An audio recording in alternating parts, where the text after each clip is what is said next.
যার কারণে ইসলামে অনেক অপরাধের সমাধান হলো তাকে দাস আজাদ করতে হবে। উদাহরণস্বরূপ রমাদানের সিয়াম পালনে যদি স্বামী স্ত্রীর দিবালোকে রমাদানের সিয়াম অবস্থায় সঙ্গম ঘটে যায়, তাহলে তার যে কাফফারা, সেই কাফফারা হচ্ছে একটি দাস আজাদ করা। ঠিক তেমনিভাবে কেউ যদি কোনো কসম অঙ্গীকার করে এবং সেই কসম ভঙ্গ করে প্রয়োজনে বা অপ্রয়োজনে ভঙ্গ করে ফেলে, তাহলে তাকেও যে কাফফারা দিতে হয়, প্রথম কাফফারা হলো একটি দাস আজাদ করা।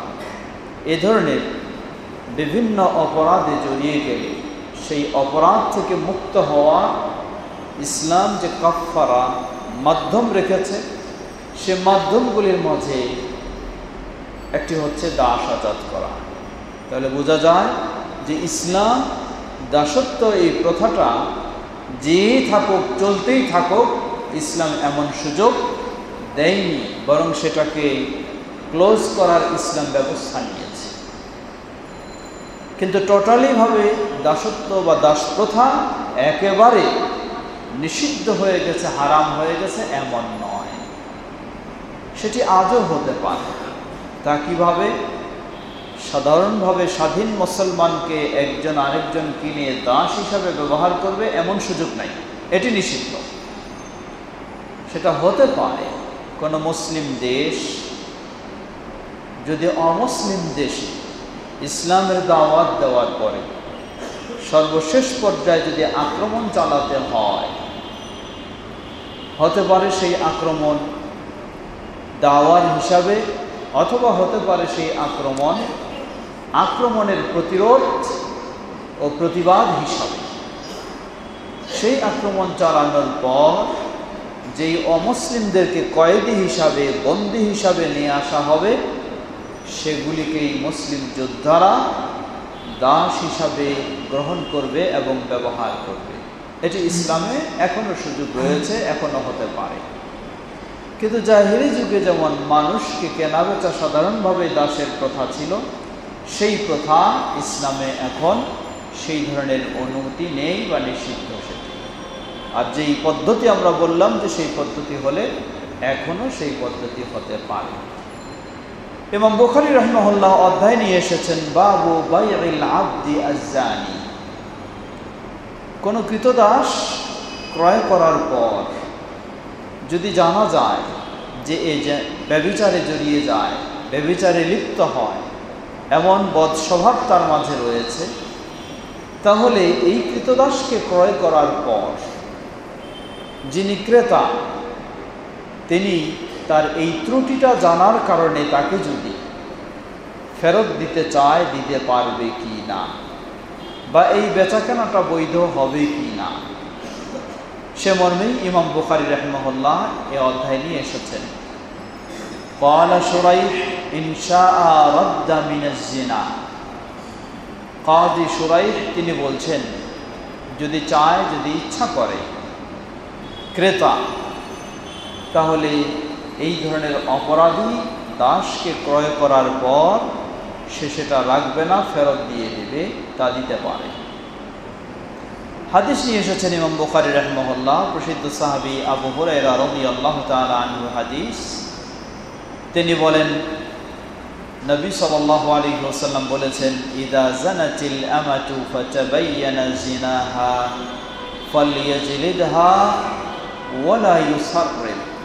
কোনো কৃতদাসী যদি এই ধরনের ব্যভিচারে লিপ্ত হয়ে যায়, তাহলে কৃতদাসী হিসাবে ব্যভিচারে লিপ্ত হওয়ার যে শাস্তি, সেটা যেন প্রয়োগ করা হয়, ওয়ালা ইউসাররিব, এবং তাকে যেন জনসম্মুখে লাঞ্ছনা, অপমান করা না হয়। সুম্মা ইন জানাত ফালইয়াজলিদহা ওয়ালা ইউসাররিব। দ্বিতীয়বার আবার এই কাজে যদি জড়িয়ে যায়, আবার তাকে সেই শাস্তি প্রয়োগ করা হবে। সুম্মা ইন জানাতিস সালিসা ফালিয়াবিআহা ওয়ালাউ বিহাবলিম মিন শা'রিন। তৃতীয়বার যদি আবার এই ধরনের অপকর্মে লিপ্ত হয়ে যায়, নবী সাল্লাল্লাহু আলাইহি ওয়াসাল্লাম বলছেন, আর তোমার কাছে রাখার সুযোগ নেই, তুমি এটাকে বিক্রি করে ফেলো। ওয়ালাউ বিহাবলিম মিন শা'r, যদিও স্বল্প মূল্যে, তুচ্ছ মূল্যেও হয়, সেটাকে বিক্রি করে ফেলো। তাহলে ইমাম বুখারী রাহিমাহুল্লাহ অধ্যায় নিয়ে এসেছেন বাবু বাই'আল আবদি জানি, ব্যভিচারী কৃতদাসকে বিক্রি করা প্রসঙ্গে।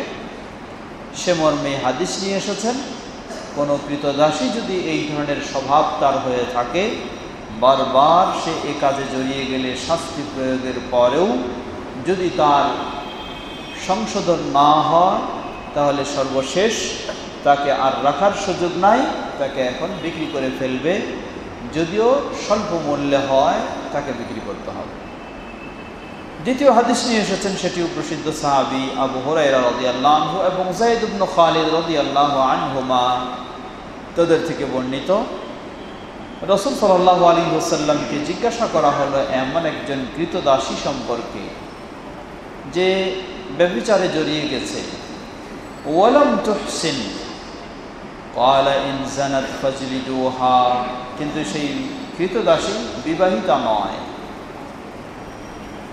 নবী সাল্লাল্লাহু আলাইহি ওয়াসাল্লাম বলেন, যদি সেই অপকর্মে জড়িয়ে যায় তাহলে তাকে শাস্তি প্রয়োগ করো। সুম্মা ইন জানাত ফাজলিদুহা, আবার যদি অপকর্মে জড়িয়ে যায় শাস্তি প্রয়োগ করো। আবার যদি এরপরেও সে অপকর্ম জড়িয়ে যায়, ফাবিউহা ওয়ালাউ বিদাফির, তাহলে তাকে বিক্রি করে ফেলো, যদিও একটি চুলের রশির বিনিময় হয়ে থাকে। অর্থাৎ যদিও তুচ্ছ মূল্যে হয়ে থাকে, তাহলে তাকে বিক্রি করে ফেলো, একে রাখা যাবে না। এরপরে অধ্যায় নিয়ে এসেছেন বাবু আশ-শিরা'i ওয়াল বাই'i মা'আন নিসা, মেয়ে মানুষের সাথে কেনা বেচা করা বা মেয়ে মানুষের কেনা বেচা করা। মেয়ে মানুষের সাথে কেনা বেচা করা মানে, আমি একজন মেয়ে মানুষের কাছে কিছু যদি বিক্রি করি অথবা একজন মেয়ে মানুষের কাছে যদি কিনি, তাহলে আমি একজন পুরুষ হয়ে যেমন মেয়ে মানুষের কাছে কেনা বেচা করলাম, ঠিক তেমনিভাবে মেয়ে মানুষটাও একজন পুরুষের সাথে কেনা বেচা করল। এটি বৈধ কি না, এর আগের অধ্যায়ে আমরা আলোচনা প্রসঙ্গে কথা এসেছে। ইমাম বুখারী রাহিমাহুল্লাহ এখানে সরাসরি অধ্যায় নিয়ে এসেছেন, মেয়েদের সাথে কেনা বেচা করা যাবে কি না, বা মেয়েরা কেনা বেচা করতে পারবে কি না। এবং বুখারী রাহিমাহুল্লাহ হাদিস নিয়ে এসেছেন দুটি হাদিস। প্রথম হাদিস হলো উম্মুল মুমিনিন আয়েশা রাদিয়াল্লাহু তাআলা আনহা, তিনি বর্ণনা করেন, دخل علي رسول الله صلى الله عليه وسلم فذكرت له فقال رسول الله صلى الله عليه وسلم اشتري واعتقي فإنما الولاء لمن اعتق। উম্মুল মুমিনিন আয়েশা রাদিয়াল্লাহু আনহা বলছেন যে আমার ঘরে বাইরে মসজিদ থেকে সালাত আদায় করে রাসূল সাল্লাল্লাহু আলাইহি ওয়াসাল্লাম যখন ঘরে প্রবেশ করলেন, এর মাঝে আমার কাছে আমার কিছু কথাবার্তা বা কাজকর্ম হয়েছে, আমি সেগুলি রাসূল সাল্লাল্লাহু আলাইহি ওয়াসাল্লামের কাছে জানালাম। কি জানালাম? বারিরা নামক একজন মেয়ে মানুষ, কৃতদাসী, পরের হাদিসে আসবে, সেই কৃতদাসী তার মালিকের সাথে চুক্তি করেছে যে প্রতি বছর যদি কিছু একটি নির্দিষ্ট পরিমাণে, এক ওকিয়া পরিমাণ দিরহাম যদি তার মালিককে সে দিতে পারে, তাহলে এই ধরনের কয়েক বছর দিতে পারলে সে মালিকের কাছ থেকে স্বাধীন হয়ে যাবে, মুক্ত হয়ে যাবে। এখন সে তো কৃতদাসী, সে কিভাবে এই অর্থ সম্পদ পাবে যে মালিককে দিয়ে সে স্বাধীন হয়ে যাবে?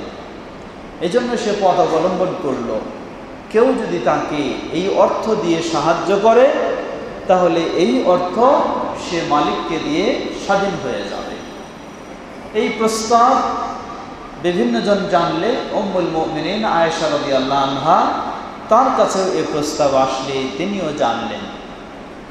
তিনি ইচ্ছা পোষণ করলেন আয়েশা রাদিয়াল্লাহু আনহা যে সেই কৃতদাসীকে কেনে তাকে আজাদ করে দিবে। কিন্তু কৃতদাসীর মালিক যে, সেই মালিক একটি শর্ত দিয়ে বসলো, সামনেও সেই মর্মে হাদিস আসবে। মালিক শর্ত দিয়ে বসলো যে এই কৃতদাসকে আপনি কিনে আজাদ করে দিতে পারেন, তবে শর্ত হলো যখন সে আজাদ হবে, স্বাধীন হয়ে যাবে, স্বাধীন হয়ে যদি সে সম্পদের মালিক হয়, তাহলে সে মৃত্যুবরণ করলে ওই সম্পদের ওয়ারিস হব আমরা যারা মালিক। এই শর্ত দিয়ে বসলো উম্মুল মুমিনিন আয়েশা রাদিয়াল্লাহু আনহা। সেই শর্তটাই নবী সাল্লাল্লাহু আলাইহি সাল্লামের কাছে শোনালেন। নবী সাল্লাল্লাহু আলাইহি সাল্লাম তখন বললেন, তাকে বললেন যে ইশতারি ওয়া আ'তিqi ফাইন্নামাল ওয়ালাউ লিমান আ'তাকা। হে আয়েশা, তুমি তাকে খরিদ করে নাও, কিনে নাও, অতঃপর তুমি তাকে আজাদ করে দাও। আর জেনে রাখো, ওই স্বাধীনকৃত দাস যখন স্বাধীন হয়ে যায়, তার ওয়ারিসি সম্পদের মালিক হয় যে তাকে স্বাধীন করে দিয়েছে, সেই হবে মালিক। যার কাছ থেকে কিনে নিয়ে স্বাধীন করা হয়েছে সে মালিক হবে না, বরং যে নিজের পয়সা দিয়ে তাকে কিনে স্বাধীন করে দিয়েছে সে হবে তার ওয়ারিসি সম্পদ মালিক। অতএব তুমি তাকে কিনে নাও এবং কিনে তুমি আজাদ করে দাও, তাহলে তুমি সেই তার ওয়ারিসি সম্পদের কেনার সূত্রে, আজাদ করার সূত্রে তুমি সেটি মালিক হবে, আজাদ করার সূত্রে। ثم قام النبي صلى الله عليه وسلم من العشي فأثنى على الله بما هو أهله ثم قال ما بال الناس يشترطون شروطا ليس في كتاب الله من اشترط شرطا ليس في كتاب الله فهو باطل وإن اشترط 100 شرط شرط الله أحق وأوثق। নবী সাল্লাল্লাহু আলাইহি ওয়াসাল্লাম আয়েশা রাদিয়াল্লাহু আনহাকে এটা অনুমতি দিয়ে দিলেন, আর অপেক্ষার সুযোগ নেই, তুমি কিনে তুমি আজাদ করে দাও, আর যে আজাদ করবে সেই তার ওয়ারিসি সম্পদের মালিক হবে, অতএব তুমি করো। তাকে অনুমতি দিয়ে রাসূল সাল্লাল্লাহু আলাইহি ওয়াসাল্লাম আবার মসজিদে আসার পরেই তিনি আবার প্রবেশ করলেন। প্রবেশ করে সকলের সামনে কিছু বক্তব্য দেওয়ার জন্য দাঁড়ালেন, আল্লাহর প্রশংসা করলেন। প্রশংসা করার পর তিনি বলছেন, কি হলো মানুষের? মা বালুন নাস, মানুষের কি হলো? ইশতারিতুনা শুরুতান লাইসা ফি কিতাবিল্লাহ, মানুষেরা এমন এমন শর্ত তৈরি করে দিচ্ছে যেই শর্তগুলি আল্লাহর কিতাবে পাওয়া যায় না। কেন এই কাজ করে তারা? তারপরে বললেন, মান ইশতারাতা শারতান লাইসা ফি কিতাবিল্লাহি ফাহুয়া বাতিলুন, জেনে রাখো আল্লাহর কিতাবে নাই এমন কেউ যদি শর্ত দিয়ে থাকে তাহলে এই শর্ত বাতিল শর্ত বলে গণ্য হবে, এই শর্ত কখনো গ্রহণযোগ্য হবে না। ওয়া ইন ইশতারাতা 100 শর্তিন, একটা দুটা নয়, যদি 100 শর্ত দিয়ে থাকে আর সেই শর্তগুলি যদি আল্লাহর কিতাবে না পাওয়া যায়, সবগুলি কি হবে? বাতিল শর্ত বলে গণ্য হবে। ওয়া ইন ইশতারাতা 100 শর্ত শরতুল্লাহি আহাক্কু ওয়া আওসাক, কারণ সেটাই শর্ত থাকার অধিকার রাখে যেটা আল্লাহ শর্ত দিয়েছেন, আর আল্লাহ যেটা শর্ত দেননি সেটি মানুষ শতবার শর্ত দিলেও সেই শর্ত বলে গণ্য হবে না। পরে হাদিস নিয়ে এসেছেন আবার একই হাদিস ভিন্ন সনদে। উম্মুল মুমিনিন আয়েশা রাদিয়াল্লাহু আনহা বাড়িটাকে কেনার জন্য দাম পেশ করলেন, প্রস্তাব দিলেন। فخرج إلى الصلاة فلما جاء قالت إنهم أبوا أن يبيعوها إلا أن يشترطوا الولاء। তো নবী সাল্লাল্লাহু আলাইহি ওয়াসাল্লামের কাছে আয়েশা রাদিয়াল্লাহু আনহা বললেন যে আমি এটা কিনতে চাইলাম, কিন্তু তারা আমার সাথে একমত হলো না।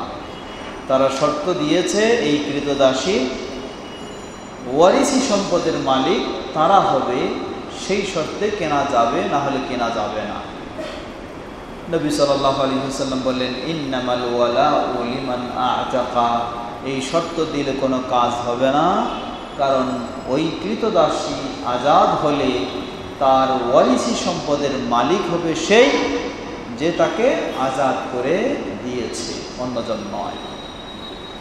কুলতু লিনাফি' হুররান কানা যাওজুহা আও আবদা ফাকালা মা ইউদরিনি।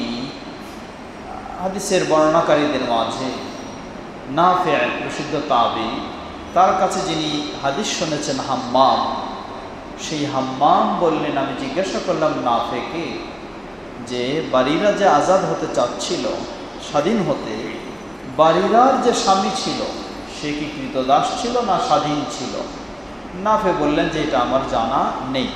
তো যাক, এটা উদ্দেশ্য নয়। উদ্দেশ্য হলো এখানে ইমাম বুখারী রাহিমাহুল্লাহ অধ্যায় নিয়ে এসেছেন, মেয়ে মানুষের সাথে কেনা বেচা করা যাবে কি না। তিনি যেন হাদিস নিয়ে এসে প্রমাণ করলেন মেয়ে মানুষের সাথে কেনা বেচা করা যাবে। কারণ আয়েশা রাদিয়াল্লাহু আনহা এই কৃতদাসীকে কিনতে চাইলেন, রাসূল সাল্লাল্লাহু আলাইহি ওয়াসাল্লামের কাছে জানালেন সব কিছু বিষয়। এই যদি মেয়ে মানুষের কোনো পুরুষের কাছে কেনা বেচা করা জায়েজ না হতো, তাহলে রাসূল সাল্লাল্লাহু আলাইহি ওয়াসাল্লাম বলতেন, হে আয়েশা, সেই কৃতদাসের ওয়ারিসি সম্পদের মালিক কে হবে এটা পরের বিষয়, এটা পরের বিষয়। তুমি কেনা বেচা করবা এটাই তোমার জন্য জায়েজ নেই, এটা নিষেধ করতেন রাসূল সাল্লাল্লাহু আলাইহি ওয়াসাল্লাম। কিন্তু নবী সাল্লাল্লাহু আলাইহি ওয়াসাল্লাম সেটা নিষেধ করলেন না, বরং সেই কৃতদাসের ওয়ারিসি সম্পদের মালিক কে হবে এটাও সিদ্ধান্ত দিয়ে আরো উৎসাহ দিলেন তাকে একটা দাস কেনার এবং কিনে সেটাকে আজাদ করে দেওয়ার। ইমাম বুখারী রাহিমাহুল্লাহ এটা দিয়ে প্রমাণ করছেন। এর আগেও হাদিস গেছে যে ইমাম বুখারী রাহিমাহুল্লাহ সেখানেও হাদিস নিয়ে এসেছিলেন, নবী সাল্লাল্লাহু আলাইহি ওয়াসাল্লামের জন্য উম্মুল মুমিনিন আয়েশা রাদিয়াল্লাহু আনহা একটা পর্দা সেটা তিনি কিনেছিলেন, আয়েশা রাদিয়াল্লাহু আনহা নিজেই কিনেছিলেন। সেখানেও প্রমাণ করেছি এবং আমরা বলেছি যে মেয়ে মানুষের কেনাকাটা যদি প্রয়োজন দেখা দেয় তাহলে জায়েজ রয়েছে। ঠিক মেয়ে মানুষ যদি বিক্রেতা হয় তার কাছেও খরিদ করা জায়েজ রয়েছে। তবে সবগুলির ক্ষেত্রেই ইন্নামাল আমালু বিন্নিয়াত, যদি সেখানে ফিতনার আশঙ্কা থাকে তাহলে কেনাও যাবে না, বেচাও যাবে না, সবটাই বন্ধ করতে হবে। ইদানিং দেখা যায় অনেক মার্কেট, শপিং মল যেগুলি, সেগুলিতে দেখবেন যে বিক্রেতা পুরুষের চেয়ে নারী বেশি। কেন নারী বেশি? কারণটা কি? অনেক বিক্রেতা রয়েছে, নারী দেখলে সেখানেই আগে যায়। তো জিনিস কি দেখবে? বিক্রেতাকেই দেখার জন্য যায়। দ্রব্য কি দেখবে, পণ্য কি দেখবে? বিক্রেতাকেই দেখার জন্য যায়। বিক্রেতার সাথে কিছু উল্টাপাল্টা কথা বলবে, কিছু রসিকতা করবে, এজন্যই যায়।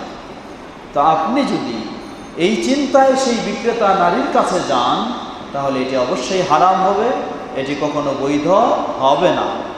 আর যদি আপনার একান্ত কেনার প্রয়োজন, বিক্রেতা নারী ছাড়া কোনো পুরুষ নেই, তাহলে আপনি তার সাথে মার্জিতভাবে কোনো সীমালঙ্ঘন না করে, তার দিকে দৃষ্টি না দিয়ে, তার দিকে চিন্তা না করে আপনি পণ্যের দিকে দৃষ্টি দিয়ে সেখানে কিনবেন, তাহলে সেটি জায়েজ হবে, অসুবিধা নেই।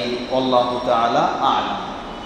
তেমনইভাবে কোনো মেয়ে মানুষও যদি তার উপায় নেই, তাকে এটাই রুজি রোজগারের পথ, কিছু বেচাকেনা করেই তাকে সংসার চালাতে হচ্ছে, নিজেকে চলতে হচ্ছে, সেটাও সে ওই ধরনের আল্লাহকে ভয় করে মার্জিতভাবেই সে যদি এ কাজ করে তাহলে সেটি জায়েজ হবে।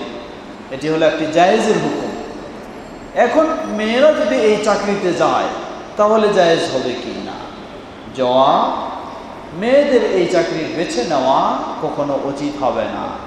তাকে বেছে নিতে হবে ওই চাকরি আগে, যদি একান্তই তার চাকরি করা প্রয়োজন দেখা দেয়, বেছে নিতে সেই চাকরি যেখানে পুরুষদের সাথে অবাধে কথা বলা এবং অবাধ চর্চা করার সুযোগ নেই, প্রয়োজন নেই বা পরিবেশ নয়, এমন পরিবেশ তাকে বেছে নিতে হবে যদি একান্ত তার চাকরি করতে হয়। চাকরির আরেকটি শর্ত হলো, মেয়ে মানুষের যদি স্বামী থেকে থাকে তাহলে স্বামীর অনুমতি সাপেক্ষেই সে চাকরি করতে পারবে, আর অনুমতি না হলে পারবে না।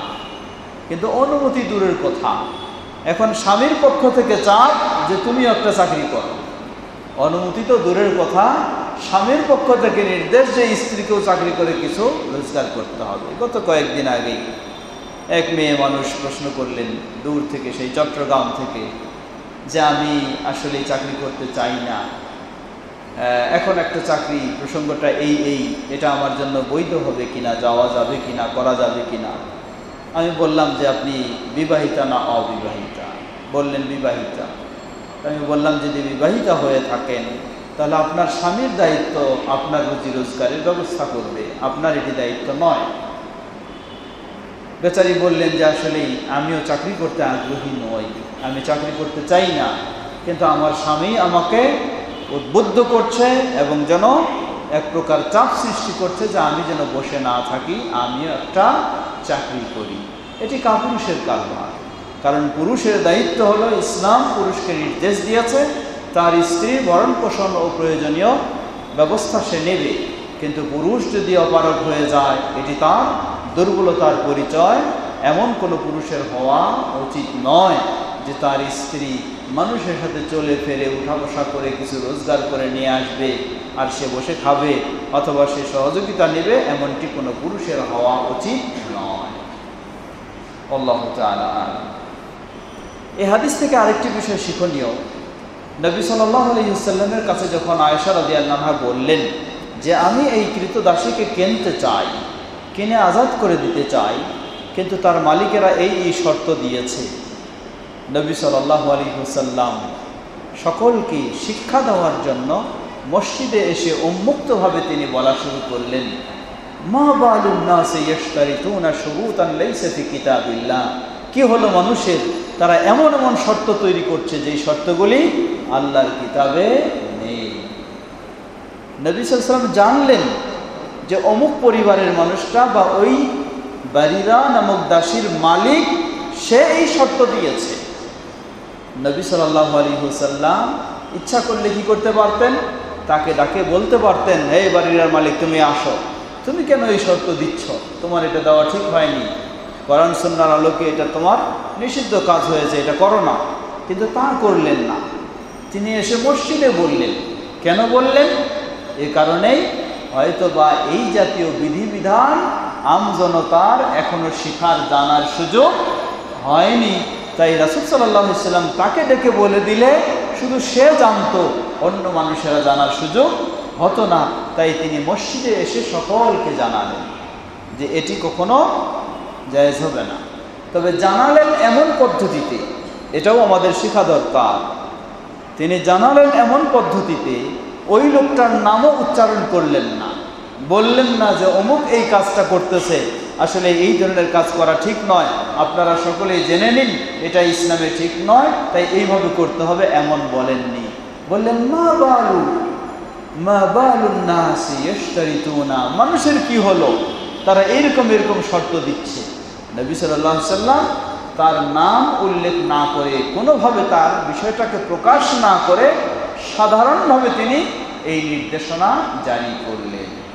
তা আমাদেরও উচিত, যখন কোনো বিশেষ ব্যক্তি, তার সাথে আপনার কোনো কিছু হয়েছে, তার কাছে ভুল পেয়েছেন, আপনি মনে করছেন যে এই ভুলটা অনেকের মাঝে রয়েছে, তাই সকলকে জিনিসটা শিক্ষা দেওয়া দরকার, অবশ্যই আপনি দেবেন, এটাই রাসূল সাল্লাল্লাহু আলাইহি ওয়াসাল্লামের সুন্নাহ, এটাই নিয়ম।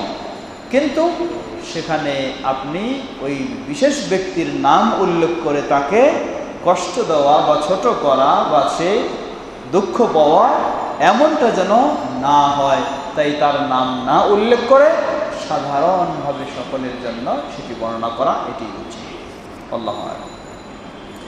এরপর অধ্যায় নিয়ে এসেছেন বাবুন হাল ইয়াবিউ হাদিরুন লিবাদিন বিগাইরি আজরিন ওয়া হাল ইউইনুহু আও ইয়ানসাহুহু। আগে হাদিস চলে গেছে যে শহরের মানুষ গ্রাম্য বিক্রেতার কাছে কিনবে না। কেন কিনবে না? শহরের মানুষ যদি গ্রামের মানুষের কাছে কোনো ক্রয় না করে, তাহলে গ্রামের মানুষেরা বিক্রি করবে কার কাছে? জবাব আমরা আগেই বলেছি, এটি নিষিদ্ধ হলো যাতে গ্রামের মানুষ ক্ষতিগ্রস্ত না হয়, এজন্যই এই নিষেধাজ্ঞা। কিন্তু ক্ষতির আশঙ্কা যদি না থাকে তাহলে অসুবিধা নেই। তাই ইমাম বুখারী রাহিমাহুল্লাহ এখন অধ্যায় নিয়ে এসেছেন বাবুন হাল ইয়াবিউ হাদিরুন লিবাদিন, কোনো শহরের মানুষ কি গ্রাম্য মানুষের পক্ষে তার কেনা বেচার কাজটা করে দিবে অথবা তার কাছে কিনবে? বেগাইরি আজরিন, কোনো পারিশ্রমিক নেওয়া ছাড়াই, কোনো পারিশ্রমিক নেওয়া ছাড়াই। ওয়াহাল ইউইনুহু আও ইয়ানসাহুহু, অথবা এই শহরের মানুষটা গ্রাম্য মানুষটাকে কি এই কেনা বেচার ক্ষেত্রে সহযোগিতা দেবে নিঃস্বার্থে, অথবা তাকে ভালো কিছু উপদেশ দিবে তার উপকারের জন্য? জবাব হ্যাঁ, দিবে। এবং বুখারী রাহিমাহুল্লাহ এখানে দুটি হাদিস নিয়ে এসেছেন এবং আরেকটি সনদ ছাড়াই হাদিস নিয়ে এসেছেন, মোট তিনটি নিয়ে এসেছেন। নবী সাল্লাল্লাহু আলাইহি ওয়াসাল্লাম বলেন, ইজাস্তানসাহা আহাদুকুম আখাহু ফালইয়ানসাহ লাহু ওয়া রাখাসা ফীহি আতা। নবী সাল্লাল্লাহু আলাইহি ওয়াসাল্লাম বলছেন যে কোনো মুসলিম যদি অপর মুসলিমের কাছে কিছু উপদেশ চায়, কল্যাণকর বিষয়ে সহযোগিতা চায়, তাহলে এই মুসলিমের দায়িত্ব হলো তাকে সেই সহযোগিতা দেওয়া, সেই কল্যাণকর নির্দেশনা তাকে দেওয়া, এটি মুসলিমের উচিত। তাহলে এই হাদিস দিয়ে তেন যেন ইমাম বুখারী প্রমাণ করতে চাচ্ছেন যে শহরের মানুষ কোনো গ্রাম্য বিক্রেতা যদি তাকে উপদেশ দেয় তার কল্যাণের জন্য, তাহলে অসুবিধা নেই। হাদিস নিয়ে এসেছেন প্রসিদ্ধ সাহাবী জারীর ইবনে আব্দুল্লাহ আল-বাজালি রাদিয়াল্লাহু তাআলা আনহু। তিনি বলছেন যে বায়াতু রাসূলুল্লাহ সাল্লাল্লাহু আলাইহি ওয়াসাল্লাম আলা শাহাদাতি আল্লা ইলাহা ইল্লাল্লাহ ওয়া আন্না মুহাম্মাদার রাসূলুল্লাহ সাল্লাল্লাহু আলাইহি ওয়াসাল্লাম, আমি রাসূল সাল্লাল্লাহু আলাইহি ওয়াসাল্লামের কাছে এই অঙ্গীকারবদ্ধ হয়েছি, ওয়াদাবদ্ধ হয়েছি, বায়াত নিয়েছি যে সাক্ষ্য দেব আল্লাহ ব্যতীত সত্যিকার কোনো মাবুদ নেই, আরও সাক্ষ্য দেব যে মুহাম্মদ সাল্লাল্লাহু আলাইহি ওয়াসাল্লাম আল্লাহর রাসূল, ওয়া ইকামিস সালাত, সালাত কায়েম করব, ওয়া ইতাইজ যাকাত, যাকাত আদায় করব, ওয়াস সামঈ ওয়াত তাআতি, মুসলিম নেতার আনুগত্য স্বীকার করব, ওয়ান নুসহি লিকুল্লি মুসলিমিন, আরও ওয়াদাবদ্ধ হয়েছি প্রতিটি মুসলিম যেখানেই থাকুক না কেন আমি সেই মুসলিমের কল্যাণকামী হব, তার উপকারী হব, কখনো ক্ষতিকারী হব না, কষ্ট দেব না, উপকারী হব।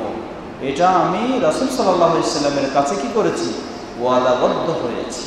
এই সেই সাহাবী যার ঘটনা আমরা আগেও বলেছি। একদিন তিনি একটি ঘোড়া কেনার সময় ক্রেতাকে জিজ্ঞাসা করলেন এর দাম কত। ক্রেতা বললেন 6 দিরহাম। তিনি সহজে কিনে নিলেন না, বরং ঘোড়াটাকে তিনি আবার ভালো করে দেখলেন, দেখে বললেন যে ভাই আপনি 6 দিরহামে বিক্রি করতে চান, আসলে আপনার এই ঘোড়া 6 দিরহাম নয়, এর চেয়ে বেশি দাম হবে। কত? ঘোড়ার দাম 8 দিরহাম। তো বিক্রেতা তো যা চাইছে তার চেয়ে আরও বেশি চাইলেই সহজে রাজি হবে। ঠিক আছে, 8 দিরহাম বিক্রি করছি আপনার সাথে। আবার বেচারা ঘোড়াটাকে দেখলেন, দেখে বললেন যে ভাই না, আপনার এই ঘোড়ার দাম আসলে 8 দিরহাম ঠিক হয় না, এর দাম আরও বেশি হবে। কত? এই ঘোড়ার দাম 10 দিরহাম। তো 10 দিরহাম বলে বিক্রেতা তো আরও রাজি, আরও বেশি পাচ্ছে। 10 দিরহাম ঠিক হওয়ার পরে আবার তিনি ঘোড়াটা দেখলেন, দেখার পরে বললেন যে না ভাই, আপনার এই ঘোড়ার দাম আরও বেশি হবে, আপনি আরও বেশি অধিকার রাখেন পাওয়ার। কত? বললেন যে আপনার ঘোড়ার দাম হলো 12 দিরহাম। ডবল দাম দিয়ে তিনি কিনে নিলেন। কিনে নিয়ে চলে যাচ্ছেন, তাকে জিজ্ঞাসা করা হলো আড়ালে গিয়ে একজন, ব্যাপারটা কি? মানুষ যে দাম শোনে সেটাকে আরো কমানোর চেষ্টা করে, চাপায় বিভিন্নভাবে, আর আপনি বাড়াতে বাড়াতে এটাকে দ্বিগুণ করে ফেললেন, তারপরে কিনলেন। তিনি তখন বললেন, দেখুন বায়াতু রাসূলুল্লাহ সাল্লাল্লাহু আলাইহি ওয়াসাল্লাম আলা ইকামিস সালাতি ওয়া ইতাইজ যাকাতি ওয়া নুসহি লিকুল্লি মুসলিমিন, আমি রাসূল সাল্লাল্লাহু আলাইহি ওয়াসাল্লামের সাথে ওয়াদাবদ্ধ হয়েছি যে মুসলমান প্রতিটি মুসলিম তার কল্যাণকামী হব। আমি এই ওয়াদাবদ্ধ হয়েছি, যার কারণে এই ঘোড়া বিক্রেতা কোনোভাবে সে ক্ষতিগ্রস্ত হোক, তাহলে তো আমি তার কল্যাণকামী নই, বরং তার উপযুক্ত দাম যদি আমি তাকে দিতে পারি, তাহলেই আমি তার কল্যাণকামী হব বলে আমি আশা করতে পারি, যেটা আমি ওয়াদাবদ্ধ হয়েছি রাসূল সাল্লাল্লাহু আলাইহি ওয়াসাল্লামের সাথে। তাই আমি তাকে এই দাম দিয়ে কিনে নিলাম। আল্লাহু আকবার। কি ছিলেন তারা, তাদের আদর্শ কি ছিল? আর আজকে আমরা করি, একটা মানুষ কিছু বিক্রি করতে চাইলে তাকে বিভিন্ন চিন্তা করে একটু বেকায়দায় ফেলে আরও যদি যত কমানো যায় সেটাই আমরা চেষ্টা করি, কিন্তু মনে করি না যে আসলে বেচারা ক্ষতিগ্রস্ত হচ্ছে কিনা, এটি আমরা ভাবি না। বরং ভাবি যে কিভাবে তাকে বেকায়দায় ফেলে তার দামটাকে আরো অর্ধেক করে দেওয়া যাবে, আরো করে দেওয়া যাবে। এটি কখনো বৈধ নয়, এটি হারাম হয়। বরং কেনার সময়ও আপনি নিজে যেন ঠকবেন না এটাও ভাববেন, আবার তাকে ঠকাবেন না সেটাও ভাববেন। এটাই হলো একজন মুসলিমের দায়িত্ব, একজন মুসলিমের কর্তব্য। তো ইমাম বুখারী রাহিমাহুল্লাহ এই হাদিস দিয়ে বোঝাতে চাচ্ছেন, সুতরাং শহরের কোনো ক্রেতা বা কোনো ব্যক্তি গ্রাম্য কোনো মানুষের কাছে যদি ক্রয় করে অথবা গ্রাম্য কোনো বিক্রেতার পক্ষ হয়ে সহযোগিতা দিয়ে বিক্রি করে দেয়, এটি যদি তাকে সহযোগিতা দেওয়ার চিন্তায় হয়ে থাকে তাহলে কোনো অসুবিধা নেই। আর যদি তাকে ক্ষতিগ্রস্ত করার চিন্তায় হয়ে থাকে তাহলে সেটি জায়েজ হবে না। দ্বিতীয় হাদিস নিয়ে এসেছেন সাহাবী আব্দুল্লাহ ইবনে আব্বাস রাদিয়াল্লাহু তাআলা আনহু, তিনি বর্ণনা করছেন রাসূল সাল্লাল্লাহু আলাইহি ওয়াসাল্লাম বলেন, লা তালাকাউ আর-রুকবানা ওয়ালা ইয়াবি' হাদিরুন লিবাদি। লা তালাকাউ আর-রুকবানা এর অর্থ হলো, ধরে নেন এটা হচ্ছে বাজার। এই বাজারের সেই ঢোকার পথে, বিভিন্ন দিক ঢোকার পথ, এই ঢোকার পথে যখন বাইরে থেকে মানুষেরা কিছু বিক্রি করার জন্য বাজারে আসছে, আপনি বাজারের ভেতরে না বসে চলে যাবেন একদম প্রবেশ পথে তাদের কাছ থেকে বিভিন্ন রকমের কথা বলে তাদের কাছ থেকে কেনার চেষ্টা করবেন কম দামে, যাতে সে কি হয়, ক্ষতিগ্রস্ত হয়। এমন কাজটি ইসলাম নিষিদ্ধ করেছে, এটি জায়েজ হবে না। ওয়ালা ইয়াবি'ু হাদিরুন লিবাদিন, ঠিক অনুরূপভাবে কোনো শহরের মানুষ কোনো গ্রাম্য মানুষের কাছে কেনবে না, এবং কোনো শহরের মানুষ কোনো গ্রাম্য মানুষের পক্ষ হয়ে বেচাকেনা করে দেবে না। এটি কখন, যে হাদিসের মাঝে আমরা পেলাম, এটি হচ্ছে তখন যাতে সেই গ্রাম্য মানুষ ক্ষতিগ্রস্ত না হয়। এজন্য সেই সাহাবী আব্দুল্লাহ ইবনে আব্বাস রাদিয়াল্লাহু আনহুর কাছ থেকে যিনি হাদিসটি শুনলেন, তিনি বলছেন যে আমি আব্দুল্লাহ ইবনে আব্বাস রাদিয়াল্লাহু আনহুকে জিজ্ঞাসা করলাম, মা কাউলুহু, রাসূল সাল্লাল্লাহু আলাইহি ওয়াসাল্লাম যে বললেন যে শহরের মানুষ গ্রামের মানুষের কাছ থেকে কিনবে না বা গ্রামের মানুষের পক্ষ থেকে বিক্রি করবে না, এর ব্যাখ্যা কি, এর অর্থ কি? ক্বালা লা ইয়াকুনু লাহু সিমসারা, বললেন এর অর্থ হলো এই শহরের মানুষটা গ্রামের মানুষটাকে সহজ সরল মনে করে তার সাথে দালালি করবে না, বিভিন্ন বুঝায় টুজায় কম দামে কিনে নেবে, অথবা বিভিন্নভাবে বলবে তুমি তো বাজারে গেলে বিক্রি করতে পারবে না, অতএব বাজারে গেলে তোমাকে অর্ধেক দামে বিক্রি করতে হবে, সুতরাং তুমি আমারে দিয়ে দাও, আমি বাজারে নিয়ে যাই তোমাকে বিক্রি করে এইরকম দেব। এইভাবে ছলচাতুরি করে দালালি করা, তাকে বিক্রি করে দেওয়ার জন্যই হোক অথবা তার কাছে কেনা হোক, সেটি নিষিদ্ধ, জায়েজ নয়। তবে যদি স্বেচ্ছায় কোনো লাভ ভোগ করার নিয়ত নয়, বরং একজন সাধারণ সহজ সরল মানুষকে সহযোগিতার নিয়তে যদি হয়, তার উপকারের নিয়তে যদি হয়, তাহলে তার কাছ থেকে কেনা বা তার পক্ষে হয়ে বিক্রি করে দেওয়া সেটি জায়েজ রয়েছে, এতে অসুবিধা নেই। আল্লাহু তাআলা আ'লাম। এরপরে ইমাম বুখারী রাহিমাহুল্লাহ অধ্যায় নিয়ে এসেছেন, বাবু মান কারিহা আন ইয়াবিআ হাদিরুন লিবাদিন, যারা অপছন্দ করে যে শহরের মানুষ গ্রামের মানুষের কাছে কিনবে বা ইত্যাদি, এই মর্মে যারা অপছন্দ করে, এটি আমরা আগেই বললাম যে এটি অপছন্দ বলতে নিষিদ্ধ সাধারণভাবে বিষয়টি, যেখানে সেই দালালির আশঙ্কা থাকে, গ্রামের মানুষকে ক্ষতিগ্রস্ত করার আশঙ্কা থাকে, তাহলে সেটি নিষিদ্ধ। আর যদি সেই আশঙ্কা না থাকে তাহলে সেটি জায়েজ রয়েছে। আল্লাহু তাআলা আ'লাম। এরপরে অধ্যায় নিয়ে এসেছেন, বাবুন লা ইয়াশতারি হাদিরুন লিবাদিন বিশামসারাতি ওয়া কারিহাহু ইবনু সিরিন ওয়া ইব্রাহিম লিল বাই' ওয়া লিল মুশতারি।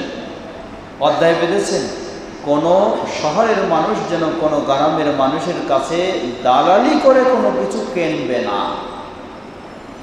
যেটা আগের কথাই, অর্থাৎ দালালি সিস্টেমে নিষিদ্ধ। ওয়াকারিয়াহু ইবনে সিরিন ওয়া ইব্রাহিম লিল বাই' ওয়াল মুশতারি।